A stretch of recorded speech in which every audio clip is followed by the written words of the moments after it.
Yeah, I don't advise na mag-lockdown tayo ala COVID-19 kasi hihintuin buong ekonomiya natin. Maraming mawawalan ng trabaho. Ang kailangan lang naman natin ma-extend yung number of days in terms of inventory.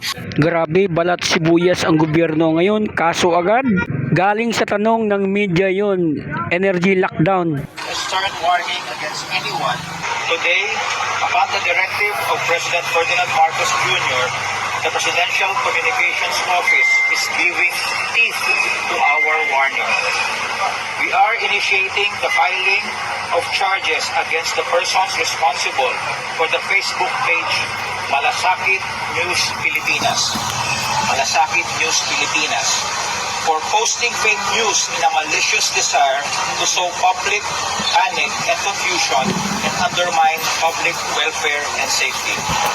We are asking the Department of Justice to investigate at least 3 fake news posts. Sir, will you do the same against individuals spreading fake news against the First Family?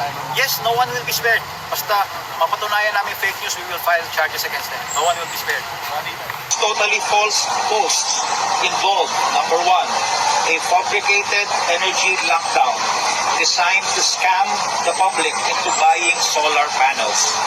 Number 2, a manufactured fuel shortage meant to sow panic by inducing the public to stock up on gasoline, diesel, and LPG. And number 3 post, an invented emergency lockdown on account of an imagined COVID-19 cicada variant. All these posts are blatant lies and fabrications that fall under the definition of false news, the publication of which is deemed a crime punishable by up to 6 months imprisonment under Article 154 of the Revised Penal Code.